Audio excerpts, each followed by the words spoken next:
Hello and welcome back to my channel. If you're new, welcome. Today we're talking about a fanfiction called Finally Getting Help. Details about this fanfiction will be in the description below. And before I even start, I feel like I need to put like a trigger warning, kind of like the Recover by My Side Maryland fanfiction, where it mentions rape, but it doesn't actually like happen. It's just that everyone is under the assumption, right? They're working on the assumption that it happened, but it never actually happened or took place. So just a little trigger warning for that. So if you're a little sensitive, skip this one and watch another one. This starts from Danny's perspective, and we immediately get like the full picture of what's going on. He's at the Wayne Gala. He's dragged there by Vlad, even though he really did not want to be there. But Vlad had basically went to, Jack and Maddie, and they kind of just, it's in one ear out the other. Like, they're like type parents who mean well very clearly. Like, throughout the story, you can tell, and like they even kind of say it, like they mean well, but they don't listen. Like, they're not listening, right? In one ear out the other, they kind of hear whatever they want to hear, and it's like very prevalent throughout this entire story. Because no matter how much Danny protests, how much he said he didn't want to go with Vlad, how much it's even just kind of blatantly obvious he's just uncomfortable and said it to them. He's uncomfortable with Vlad. He does not like Vlad. He does not want to be around him. It's just like, again, in one ear, out the other, they don't hear it. And so Vlad had convinced him, oh, let me take Danny to the Wayne Gala. Protested, didn't care, right? So that's why he's there. And we find out he's pregnant. Why? Because he's got 2 cores. And so this is where Vlad was cloning Danny, and obviously didn't go great. And he got there kind of late, but somewhat in time to see them melt, but in time to save just enough of them. And by just enough, I mean like 2 of them. And so he saved 2 cores. They're still forming, so that's why, he's incubating them himself inside of him. And one's Ellie, and the other is just an unnamed clone. And he questions if he should name him or, he should wait. But so he's incubating him. So he's tired. He's hungry very clearly because he's at the table just eating nonstop, right? Because none of it's not enough to like, do anything for him, but he's just over and ready to go home. And Dick and Cass are the first to really clock him and see like something's a little weird, right? And Danny's irritated. He wants nothing to do with this. He wants to not be here. He just wants to be left alone, right? But they're talking to him because they clearly see like something's not quite right. They don't know what it is, but something's not quite right. And so they end up offering like, oh, well, we have more food. I almost said in the back, but like, I mean, like, I guess it kind of like in the kitchen, like away from everyone else, like clearly going to like, they're going to question it because like some alarms are going off. And so Danny's like about to refuse because it's like, no, again, wants to be left alone. But then he sees Vlad coming here and he's like, you know what, sounds like a great idea, right? He ends up dragging Dick like away because he immediately, like, he doesn't want to be around Vlad at all. So they end up alone, and he immediately notices Cass, right? Because she's like the silent type, and they're kind of surprised by it because she's kind of trailing behind. And it's like, aren't really supposed to notice her? But he notices, and so they end up being alone. And it's pretty tell because she could tell by just looking at Danny, his body language, and the way he kind of unconsciously holds his stomach. It's like, oh, he's pregnant, right?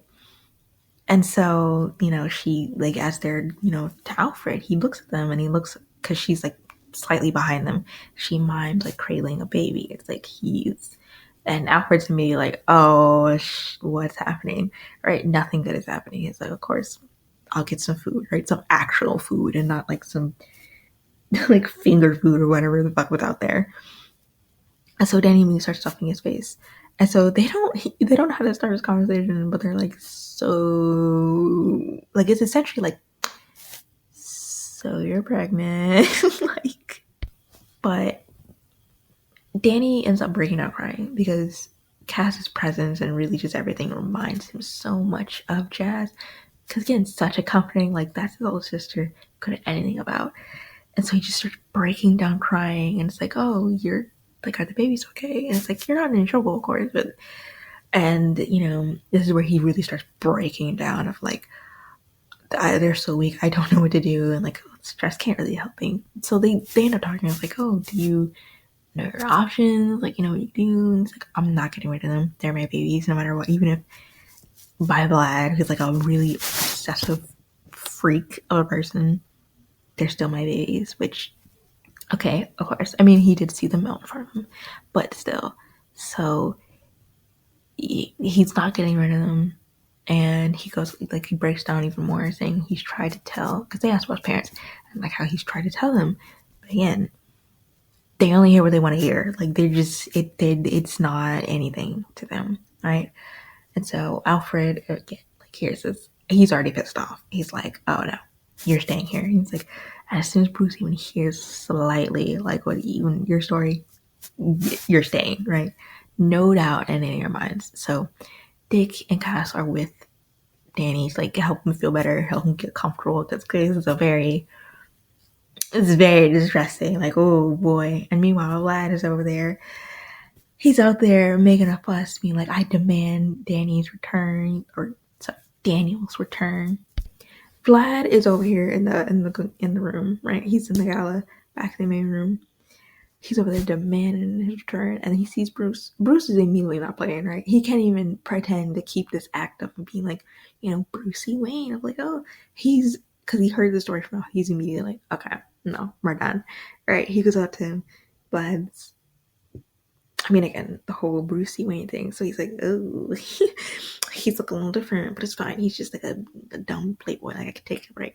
And so, he's like, your sons have ran off my godson. I demand a return. He's like in a very fragile state right now. I was like, oh, is he? It's because he's pregnant and you knew about it? It's like, no. And so he's like, he's not leaving with you. Get out. So he's immediately like, and he ends the party right then and there. Like, nobody, he does not care. But, and they immediately clock how Vlad is very, kind of like Danny with the recording, because they send it to police and everything. And they got everything, they're getting everything ready to foster him. How the distortion and video cameras and like the audio and everything around Vlad. So they watch out for him, because they immediately clocked it too. Bruce saw when he was angry that his eyes flashed red. So he's like, okay, he's more dangerous. And then, and not just in a way of like, this boy's pregnant now. Like, what are we doing, right? So they immediately clocked it. So their first thought is obviously Danny's trans, right? But now with like distortion and like Vlad clearly like with whatever that is, like maybe he's also not human. Who knows? But Tim is the only one calm enough. Everyone else is like sorting things out. Tim is the only one calm enough and also around his age. So he's with him. And Bruce, has to go out and like kind of lightly question Danny. Just to, I mean, he already knows everything, but like still kind of like an understanding in a way. And so he has Tim with there just to make Danny feel more comfortable, because obviously red flags, rich older man coming in. I don't want to be alone with you. And so this is where he starts asking Danny, are you pregnant? Like, are you sure you're pregnant? And this is where it kind of comes out. He's like, I'm not completely human, It's like, because he asks like, oh, you work with, or like, the Justice League, right? Because it's like, you get kidnapped every other week, and then Batman and his birds save you, right? So you clearly have connections to the Justice League, right? So it's like, oh well, it's like, and you're okay with people being not human, very clearly. He's like, yeah, of course. So this is where he comes out. It's like, I'm not completely human, and then he even takes he shows he digs inside of himself and pulls out his core to show him like, my species, like, this is what, I'm only like, I'm half human, but still. And he's like, and I could feel that my kid, because it won't come on ultrasound. So it's like, but he could feel like the baby's cores. And so, this is where it's brought up, well, technically you're protected under like, the whole meta rights, Protection Act. And he's like, not my species. And this is where the whole anti-eco gets brought up. And they're like, immediately like slap the face, like, what the fuck is happening? And he's like, we tried to kind of contact Justice League, but we're pretty sure they got jammed somehow. And they're like, oh my God. They're like, what is happening in this kid's home? And so parents out of the question, because they're working with the government, like that's actively, hunting them and wanting to like dissect him. So they're like, okay, out of the question. I'm gonna call CPS now. And but he does make a point to him, like, oh, but Jazz, my sister, she knows about everything. Well, not everything, not the pregnancy, but like, him not being human. And he doesn't want to ruin anything for her because she genuinely is very caring. She practically raised him. So like, she's genuinely not caught up in any of this. And so he presumably he makes plans to get her out too. And so as they're researching this, they end up contacting Zatanna because it's supernatural. Zatanna immediately, she's looking over his website because they send a link. And even though it sounds like it's nonsense, but like further reading into it, it's like, oh God, the delusion and like the glee they have, like describing like tearing like these creatures apart. And it's like, what is wrong with you people? And so he ends up sending like to Zatanna, and she's like, is this like a joke or something? He's like, no, it's real. And she's like, I'll be in the cave in a second. Like, she's like, oh God. And so they immediately start, they do research to put together how Danny, it's known to everyone in town that Danny and Vlad's relationship is very antagonistic. No one ever defends Danny. And which I feel like it's like you have this, but I guess it makes sense because he's a Fenton and they're known for being like crazy. But it's like, to any insane person, it's like, why are you weirdly this insistent on like a 16-year-old? You're a weirdo. But people often dismiss it. He's a Fenton, so he's like the town's crazy, great. And so no one ever really defends him or really does anything. They're just, whatever. Just another day. And they find like Vlad's the mayor and also like funding, like, oh, it would be, he's the GIW. So it's like, great. So there's no doubt like he may use that as like a threat against Danny, because obviously he will do anything to keep the kid safe. It's very clear. Zatanna gets there. She's immediately like, where the hell's the kid?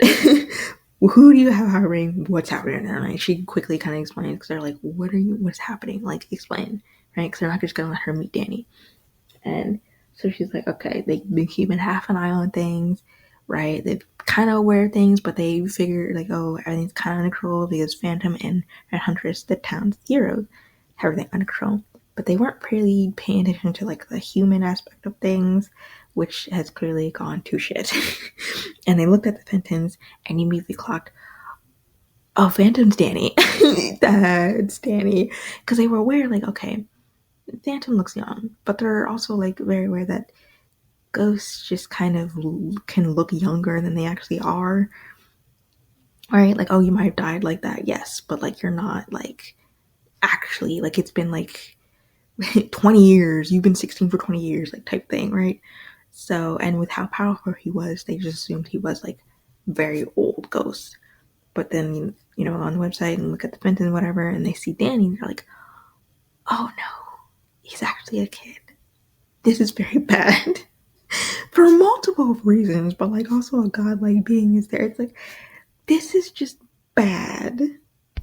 With Zatanna kind of questioning him, and Danny's obviously upset at first because like, you knew, like, what the like, and you knew it didn't do anything, and she like apologized, of course, because again, keeping half an eye on it and didn't really like take much closer look, and to see how bad it is now, it's like, oof, it's real bad. And so now with everything, and especially now they did, because they weren't sure before, but now they definitely know, because Danny just said, like, oh yeah, Vlad is like also a half a, right? So now they have everything, and now they're gonna go to Amenity Park. So now it's an entire raid, and they gotta get in front of the government with like putting out like to the media like everything that before they could twist the story, like everything that a rogue government has been doing, like pet scientists have committed so many atrocities. Disgusting, right? And so, and they're rating it, and so also they try to fight back. It doesn't work out. It doesn't matter. Jazz just comes home. She's like, "Really? Like this is what we're doing now?" Like not even surprised. She doesn't even blink. She's like, "Okay." And they're like, "No, I'm sure it's a misunderstanding." Constantly shuts that down. He's like, "Absolutely not." That whole portal is a whole beacon for war. All right, we're not trying to start any of this. You mess with shit that you weren't supposed to. So this is where Dick, as Nightwing, takes her aside. It's like, all right, I want you to know, like, it's about your brother. She's like, ooh. It's like, and she immediately, because again, doesn't know about the whole, but she immediately is like, oh, this is about the whole Phantom thing, which and they do know. It's like, we do know about that, but this is much worse. I want you to know, he's safe hands, but he's pregnant. And she's like, there's no way, but immediately clocks it was Vlad. And it's like, all right. So she meets like, excuse me, eerily calm, goes downstairs, leaves. She leaves with a bat, and Dick's like, no. He's like, goes downstairs. He goes back downstairs. He's like, uh, turn on to like some local news station, and Vlad's like on TV. He's over there trying to give some spiel like how Danny was kidnapped by Bruce Wayne and how just because he's rich he can get away with this, he won't get away with this and blah blah. And then Jazz comes in, immediately starts swinging. She's like, I'm gonna beat the shit out of you. I can't believe you got my brother pregnant. It's like, I'm kicking your ass immediately. And then you know Red Huntress shows up immediately. As Red Huntress, she shows up. She's like, I can't believe you did this. So she takes over as Jazz goes back home. She's like over it. She's tired. She just wants to see Danny be done with everything. And this is where it finally sinks into like Maddie and Jack. Like, oh, is this real? And Jazz has to drive home from him. It's like, you couldn't see past your own desires. Like, Danny has told you numerous times how he does not like Vlad. He feels uncomfortable around him. And you just couldn't see past that because you like Vlad so much. Oh, he's not like that. And it's like, that doesn't matter. Like, when your kid is telling you something, you should listen. And really the only reason Jazz was even staying there anyway, because she's gonna get emancipated that year, was for Danny. But now that he's kind of very clear taken out of their custody, everything's fine. Like, well, okay, I shouldn't say that, but everything's getting better, I should say. So she helps out, and then they reunite, right? Because they end up taking Jazz back, with them to surprise, like it's Danny, and like he was worried the entire time. So the entire time he never ate. And this is Damien. Damien was prickly at all of them. He's like, you should eat, because Alfred like because he had said he was too worried to eat about all of them, about Jazz, and so Danny, like the only one who could ever do it. And he's like, oh, thank you, Ghostling, as he like ruffles his hair. Damien doesn't say anything. He like, ugh. As he like ducks his head, like, eh. But like he doesn't act aggressively. I mean, obviously, why would he be pregnant? But like it's, and like during dinner like that, or not really dinner, as they're eating, talking the entire thing.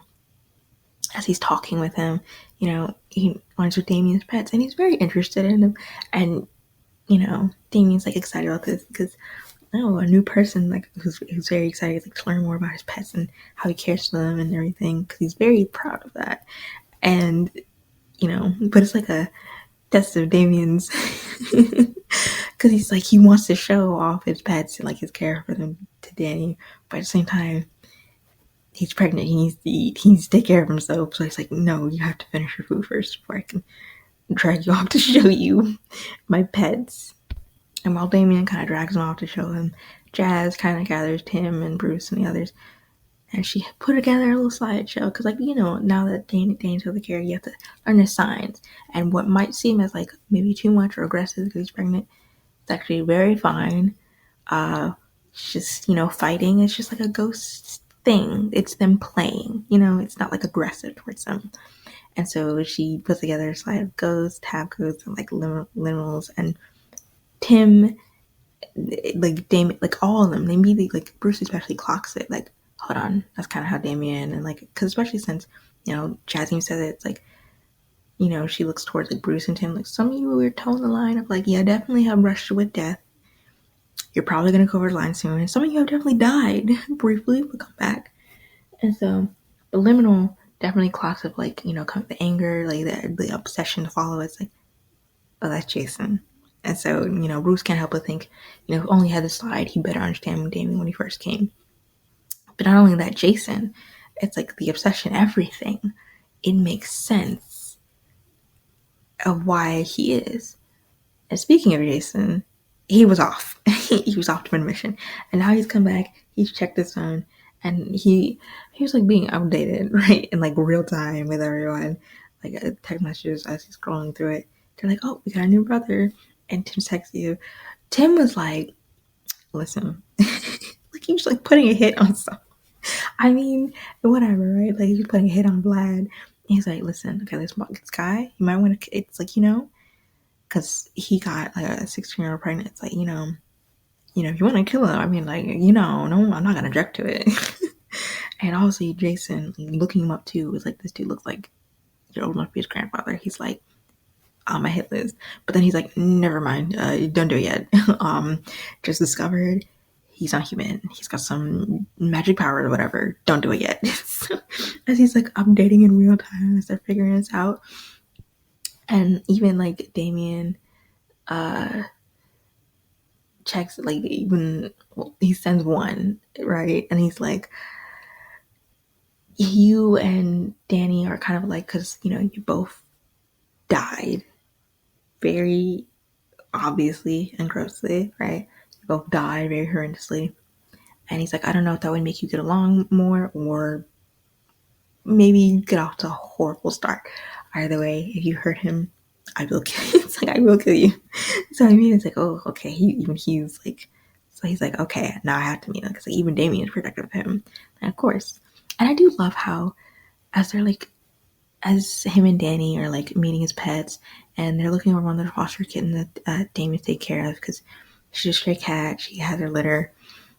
And Danny makes a joke of like, oh, am I one of your strays that you're helping now?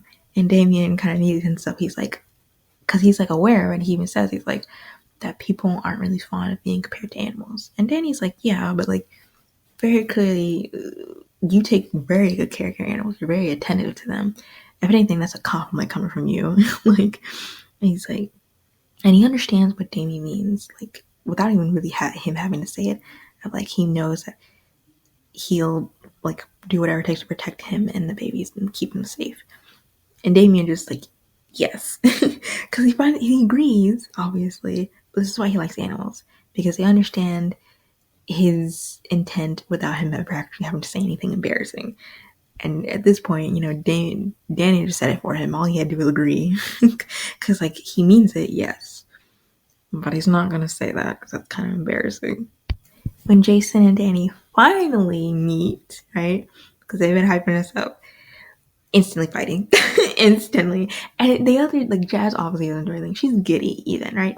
And the others kind of tense up because it's instinct to just want to step in because they're clearly fighting and like really fighting, right? Well, it looks like they're really fighting them. So it's and Jason kind of also feels his instinct to fight back too.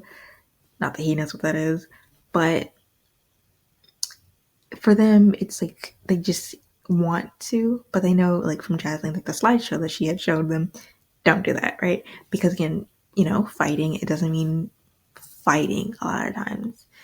Sometimes it's just like the aggression, like what you see as aggression is just them saying, hey, hi, or like friendly playing, or in this case, flirting. Not that they can tell the difference yet. Jazz can, though. She's like, oh my god. And she's so excited for him. She's like, oh my god, you like him? Oh my god, you didn't tell me you had a crush on him. Like, oh my god, this is so sweet. And so it's like, right, real nice. Jason was like mortified. He's like, oh my god, I need to leave. I need to leave immediately. And so he left right after getting like his number and like a bunch of things so he won't get possessed and everything and weapons. And Damien was like appalled. He's like, tired of all people? You could do so much better. It's like, what are you saying?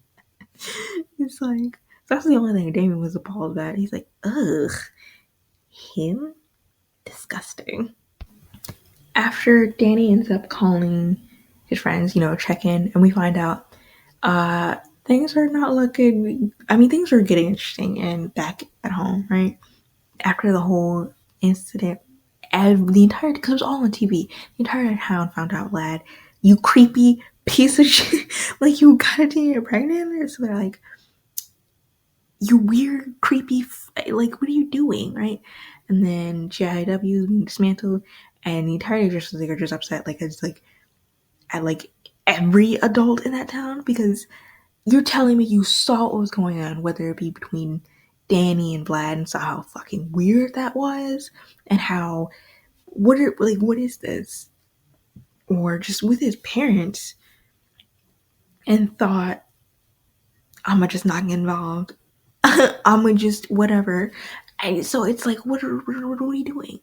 His parents were arrested, and in the end, Danny's like, because there are too many memories. Even though the portal is shut down, everything is like, there's too many memories, and he doesn't want to go back there. And Tucker and Sam understand, and they're still gonna call each other a day and like, they're still gonna be friends. But for now, they're gonna, he's staying, and Chaz is already gonna stay there and like attend university there. So she's like completely, they're like just a fresh new start. Him and Jason go on a date, cute. Then they finally do like an ultrasound to see how like the kids are doing, and he ends up breaking down, because I think this is where like it really does set into Danny that he's pregnant. Like, he knows, but he was never really fully like ready to talk about it, and it never really fully set in for him until he saw like, oh, it actually like it came up like on the ultrasound. And so when it did come up, it's like, oh my god, like I'm really pregnant. And like this is where he starts breaking down, because it fully sets in like the life changing, like he's really like pregnant. After doctor's appointment, they go on a camping trip, just Danny and Jason. So I guess another little date, just the two of them. Not that it goes well, because it gets crashed by Vlad, because of course it does. They can't have anything nice. So fight breaks out, and Danny he uses the whale, and so he ends up passing out. And so that's how Vlad ends up getting away, because at first he has him pinned, but then he looks behind him and he knows he shouldn't, but like, that's Danny. And so he's out. So he's like unresponsive, right? He's clearly breathing, but like he's not waking up. So that's when the others arrive, they help him up, and so they get Constantine. He's like, he might be drunk, but like he needs a checkup from like someone from that realm. So they get frostbite, because they already know about him, they just never met him before. And like, I had talked about it before, getting him to check out Jason, because it's like Danny could sense something was wrong with Jason, but he's not a doctor, so it's not like he could like definitive know what's wrong with him or diagnose him. But he just knew something felt off. And so, this Jason uses to make him feel better, so it's not just him. Even though Danny's like, oh, I faint all the time after using the whale, like it's fine. But it's like, well, you're pregnant now, so technically speaking, not that fine. But so he ends up getting there, checks out his core. He threatens him a little bit though, because he's like, if you're not taking care of Danny, we gonna have a problem. So, but he checks out Danny's core, everything's fine. He just overused it, right? And he looks at Jason. Something's wrong with his soul. Like, it's like not set in the right place. And so there, but he's not completely sure, because he thinks it's corrupt ectoplasm, but he has to be sure. And Jason is a little, like, he's not unhappy with it, but it is like a little disappointing, because, obviously just being around Danny helps immensely clear up like the corrupt like ectoplasm and everything. But it'll be like a long process, because it's like breaking a bone that's already kind of been set wrong. And it's like, oh, you just have to re-break it. But in this case, it's like, all right, we're not going to kill you again and just hope that you come back to life. Like, that's not a risk that's like, willing to take. And So it's just going to be a really long process. And that's kind of, even then, unsure if it'll completely work. And so Jason, it's more like disappointment, I would say, that it's not like just an instantaneous, like, oh, this was wrong you, and like, here's what we do to fix it, like an easy fix, you know? It's a long process, but at least being around Danny easily helped. And at least somehow it's like, it's not definitive, like something is wrong, like, or like, this is what's wrong with you. But it's like, yeah, there's something wrong with you. And it can be somewhat, helped in a way. Anyway, that's it for today. Thank you so much for watching, and until next time, bye.